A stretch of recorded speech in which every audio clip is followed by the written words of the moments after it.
Hei, Jenius. Gimana proyek pesawat kamu ini? Sudah sampai mana? Kalau Rudy pasti nggak ada hambatannya. Langsung biasa.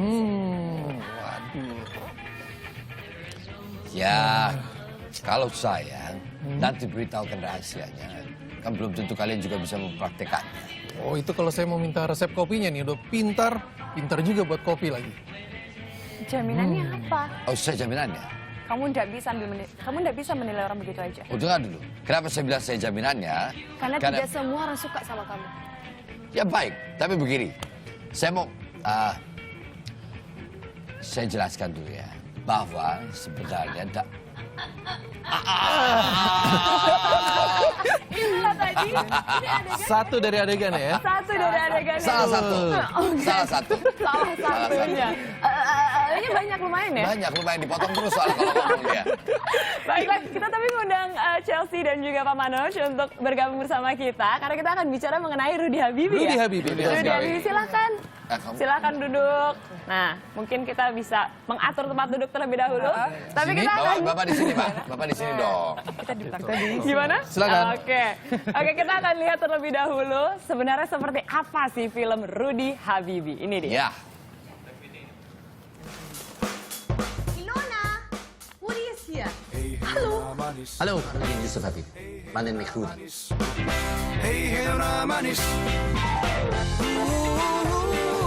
Sudah pintar di sekolah, pintar pula bikin kopi. Bagi-bagilah Rudy ramuan kopimu ini. Kalau saya berikan rahasianya, kamu juga belum tentu bisa mempraktikannya kan? Jaminannya apa? Oh, saya jaminannya. Kamu tidak bisa Kenapa milih orang saya begitu bisa karena jaminannya? tidak semua orang suka sama kamu. Hembusan angin meniup wajah alam. Saya mencintai Rudy, Berkedip menatap tapi saya tidak tahu apakah Rudy benar-benar mencintai saya. luas tak bertepi pandang. Bisakah aku Ada apa dengan kamu dan Ayu? Aku yang selalu percaya pada cita-citamu. Itu fakta dan masalahnya. Keluarga kami adalah keluarga Islam yang taat. Kalau Nona benar-benar serius dengan anak saya, apa Nona bersedia pindah ke Indonesia dan menjadi Islam?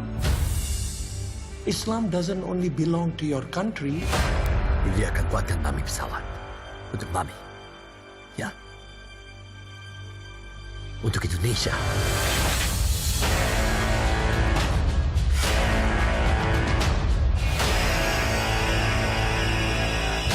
Saya tidak ingin ada kompromi apa-apa. Semua kalian semua akan dicabut. Raja, tolong berhenti.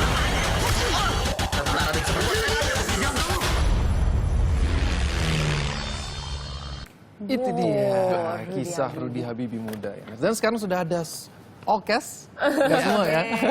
Sudah ada Reza Radian sebagai Hai. Rudy Habibie dan juga ada Chelsea Islani sebagai Ilona yang Ilona. Dan juga ada Indah Permatasari sebagai Ayu yang tadi sebagai acting Ayu. sama saya. Iya. Dan juga ada Pak produsernya Pak Manoj.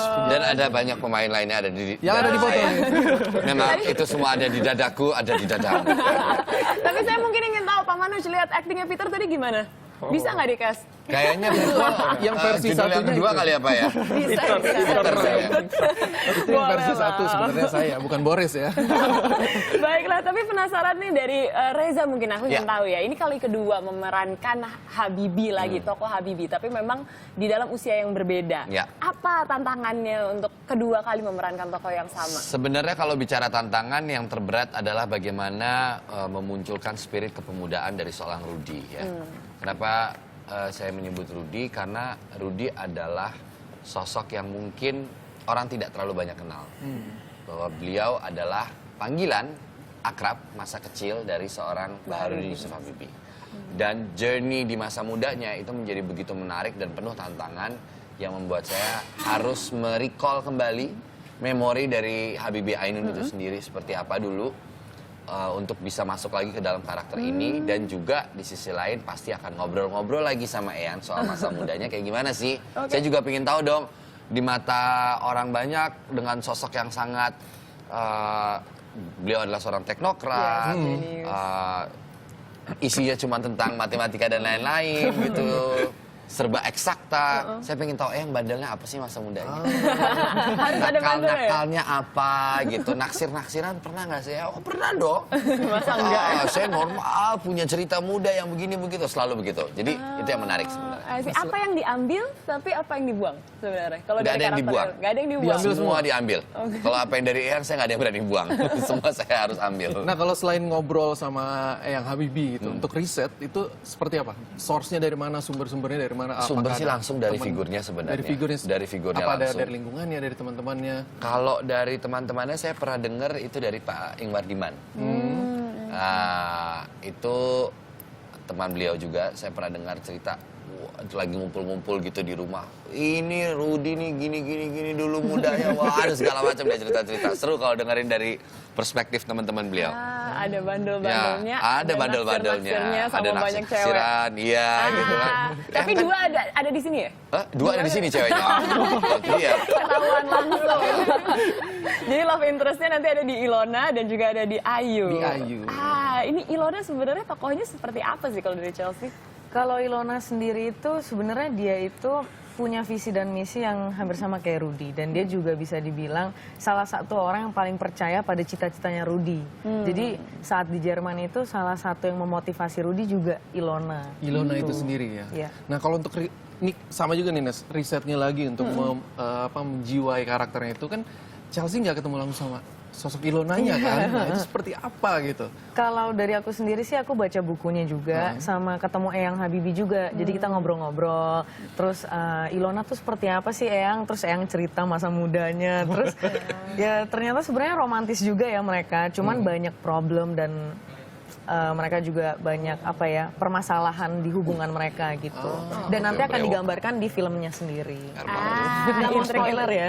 Jangan. Spoiler itu kita nggak suka sama spoiler karena ini ya biasanya pengennya tuh agak-agak penasaran gimana. Surprise dong. Nah, salah satu yang bikin penasaran juga adalah tokoh Ayu yang memang membawa apa ya budaya Jawa sampai ke Jerman gitu. Bagaimana sebenarnya tokoh ini gitu? Apakah idealismenya begitu besarnya? Karena Ayu ini adalah keturunan Ningrat, anak bangsawan yang kuliah di Jerman, dan dia perempuan yang pintar, dan dia walaupun karakternya memang fiktif, ada beberapa karakter yang dijadikan satu jadi Ayu, dan itu pun luar biasa karakter Ayu juga. Jadi Ayu itu ya, sebenarnya based on real character Iya. yang dimasukkan jadi satu tubuh gitu. Maka lahirlah tokoh Ayu ini. Lahir tokoh Ayu, gimana itu berarti pendalaman Pak Manus? Ini di sebelah aku by the way pemain juga loh. Kalau lihat di trailernya, Pak Manus tuh main. Oh ya? Kerjaannya tidak terlalu banyak. Ikutan main ya?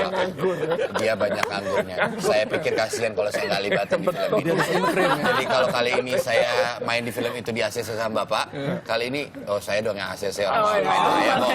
Ya kan? Kalau saya kan main harus saya yang ACC. Itu saya pikir ya boleh lah. Sekilas. Sekilas. Dikasih izin sama Reza. Tapi gimana tuh maksudnya ceritanya sampai kita kayaknya ingin mengangkat kisah Habibie dari muda. Pak Habibie. Kalau saya menarik sekali karena setelah suksesnya Habibie dan Ainun, saya nggak bayang bisa ada part 2 nih. Tapi habis dengar ceritanya, pernah diinterview Pak Habibie-nya punya apa? Pernah punya pacar nggak? Itu persis dikatakan. Ya punya lah, saya laki-laki normal. Pilihannya kalau saya nggak punya pacar, artinya saya tidak normal. Nah, di sana dapat respons tentang Ilona sangat positif. Jadi masyarakat mau tahu lebih. Siapa Ilona? Dari sana saya dapat angle, wow ini menarik sekali. Masa muda, dia punya pacar sebelum ketemu Ainun. Terus masa muda dia yang sangat dinamis, dia fighter banget, selalu dia berani nantang sesuatu. Jadi bagi saya itu sangat inspiratif. Saya terinspirasi lihat karakter beliau dan itu benar. Jadi dia will not take nonsense. Dia berani lawan sesuatu apa yang dia merasa benar. Apapun dia nggak lihat kayak he is like apa ya kalau dibilang kuda kan Kacamata kuda gitu ya. kacamata kuda dinamis kuda. oh ya benar dinamis elegan so I feel cepet ya dan saya lihat di Kuat sama sini prinsipnya ya, Pak, ya? kuat sama prinsipnya itu luar biasa dan ini ada values yang saya pengen ngangkat. Apa itu? Valuesnya orang kok bisa pendirian segitu kuat, cinta dengan bangsanya, punya misi mau balik lagi, dia ditawarin ke negara Jerman, dia nolak, karena juga dia bangsa Indonesia. Jadi ada konflik di sana dan dia tetap cintanya segitu besar terhadap negaranya. So that is very inspiring. Nasionalismenya sangat tinggi dan dia punya cinta kepada bapak, ibu. Jadi ada values yang saya merasa bangsa ini kita perlu. Kita perlu figur yang kita bisa terinspirasi dan itu adalah sosok Pak Rudy. Karena sebenarnya Habibie. kalau boleh namanya sedikit, ada satu dari cerita Eyang yang sangat menarik ketika masa mudanya. Tadi mungkin tidak terlalu baik ya di trailernya, saya juga nggak mau spoiler. Tapi ada di bagian ketika Eyang sedang betul-betul berupaya keras melawan sakit ketika di sana sebagai pelajar. Itu yang pertama kali terbesit di kepalanya adalah ketika mengucapkan sumpah. Itu bukan seperti seorang anak yang kangen rumah, kangen ibu, mau pulang ke Indonesia. Tapi Ibu Pertiwi. Itu yang luar biasa. Ibu Pertiwi itu ya bangsa ini yang menjadi fokus utamanya seorang Baharudin Yusuf Habibie gitu. Buat saya itu sih, saya selalu merinding ya kalau mikirin itu, karena itu drive buat anak muda sekarang di tengah situasi kita yang kayak gini. Inspirasi lagi ya? Inspirasi dan sangat relevan dengan apa yang kita terjadi saat ini gitu. Kalau kita orang Indonesia akan terinspirasi dari film ini. Jadi sebenarnya message-nya untuk film Rudy Habibie yang di masa mudanya yang diangkat ini adalah untuk menginspirasi. Love for your country, love for your parents, love for your bisa girlfriend, bisa brotherhood teman dengan kengki.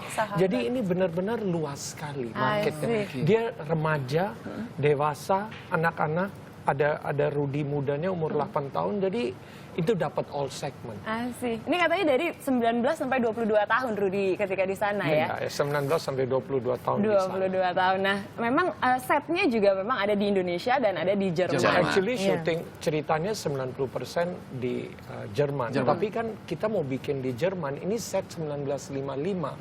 Mau dapat gimana? Nggak mudah. Jadi harusnya di Aachen, tapi kita syuting di Görlitz yang syuting film The Grand Budapest Hotel, terus Inglourious Bastard. Ada beberapa film yang udah syuting, jadi kita didapat perhatian yang khusus dari kota Görlitz. Dan menarik sekali, kita harus bikin set di Indonesia. So we made Eropa di Indonesia dan di Görlitz ini menarik sekali sambutan dari mereka. Jadi menarik perhatian ternyata nih di sana ya. Sambutannya tuh terlihat langsung karena beberapa surat kabar dari Jerman juga memang memuatnya langsung. Ini front page sebagai headline. Ini mengingat juga kalau kita bicara mengenai sosok Habibie adalah sosok yang sangat-sangat dihormati di Jerman. Antusiasme itu seperti apa? Kalau lihat Anda baliknya itu one full page belakang. One full page? Yes. Coba ini. Itu. Oh, yang itu. Oke, sorry. Oops. One full page loh. That one. Ya. Wow. Itu proses syutingnya ya? Proses syuting kita nggak tahu ya mereka mau lakukan itu. Jadi nothing we didn't know. Mereka ambil fotonya. Wow. Yang kita sangat apresiasi adalah mereka begitu appreciate sama kami yang jauh-jauh dari Indonesia ini, yang sebenarnya juga mungkin bukan siapa-siapa buat mereka gitu. Tapi apresiasinya tinggi banget. Karena hal ini belum tentu terjadi di negara sendiri sebenarnya. Ya, betul sekali. Itu beda banget gitu loh. Mungkin kalau di negara sendiri kadang-kadang perlu deal-dealan khusus. Ya, ini zero payment, tidak ada ngomongan. Saya tidak tahu mereka lakukan itu. Yes, sampai wartawannya yang email, we have done this. Nice. Begitu dihormati, begitu dicintai. Luar biasa. Sisi lainnya adalah mereka simply karena mereka juga bangga kotanya dijadikan set. Itu aja gitu loh. Perlu dicontoh juga ya? Perlu dicontoh. Pastinya banyak yang perlu dicontoh. Tapi aku mau tanya juga nih sama Ayu nih. Nah, Ayu kan selain Ilona juga punya peran penting, tapi Ayu ini juga penting juga nih di sampingnya Rudy Habibie. Love interestnya. Iya, tapi pada saat beradu acting dengan Rudy Habibie alias Reza Rahadian tuh tantangannya gimana? Tantangannya harus menahan nervous aja ketika satu frame. Karena memang kadang-kadang aku sempet bengong ngeliat actingnya. Wow gitu, luar biasa banget. Dan emang sih keren banget. Terus kalau Ilona, gimana Ilona? Iya, tapi ini kan langsung. Karena Ilona itu kan ternyata dari ceritanya tadi di penjelasan itu kan ternyata punya pengaruh yang besar juga ya pada saat Habibie muda ini. Dan seperti apa untuk membangun chemistry-nya dengan sosok Habibie mudanya ini seperti apa tantangan? Kita reading, terus memang sebelum project ini kan aku sama Mas Reza juga udah pernah bekerja sama buat film sebelumnya. Dan emang di waktu-waktu senggang kita juga jalan-jalan, terus ngobrol-ngobrol. Jadi memang ya kita udah ada ikatan batin gitu. Harus dibangun terus ya chemistry harus ya kalau dibangun. misalnya. Harus selalu dibangun. I see. Dipacarin, dibangun. Oke. Baiklah. Dan Tapi kita mau kan bacain ini memang dulu, akan- Nes. Quiz. Jadi siapa yang berhasil mendapatkan tiket gratis untuk film Rudy Habibie yang tayang perdana di bioskop Indonesia pada tanggal 30 Juni mendatang? Diomongin ya itu tadi 30 Juni ya? Iya, itu dia. Oke, itu tadi jawabannya. Jawabannya 30 Juni. Dan mereka adalah satu, Hera Run Ferrere. Oh, at oke. Hera RF. Dan yang kedua, Ru Pras. Nah, Ru_Pras. Prismatik Fadila. Oke, selamat. Selamat. Bisa langsung menyaksikan. Tetapi memang ini premiernya ternyata di 25 Juni Di 25. sebenarnya. 25 Juni ulang tahun Pak Habibie ke-80. Itu bertepatan Jadi dengan tagline ulang kita tahun ya? celebrating 8 years. Oke. Untuk 1 bulan kita celebrate. Jadi sebenarnya film ini kenapa penting juga untuk ditonton? Itu sebagian menurut saya adalah kita sama-sama merayakan ulang tahun Eyang. Yang ke-80. Yang ke-80 by watching this Persembahan film untuk gitu Eyang. loh. Persembahan untuk beliau gitu. Sosok yang luar biasa yang Sosok yang luar dipersembahkan, yang biasa. dititipkan Tuhan di Indonesia. Di ya? Indonesia dan we should be proud untuk kita Banget. punya Jadi seorang inspirasi Habibie untuk generasi gitu. muda. I see. Berarti kalau misalnya nanti kita mau nonton langsung 30 Juni ya? 30 Juni serentak di seluruh bioskop dan Oke. kita udah bisa beli tiket pre-sale dari sekarang. Oke. Itu ada di Cinemax dan Cinemax Blitz. sama Blitz. I see. Itu dia Rudy Habibie, jangan sampai ketinggalan. Dan selanjutnya kita akan lihat informasi dari dunia hiburan yang akan hadir usai jeda. Tetaplah di Indonesia Morning Show.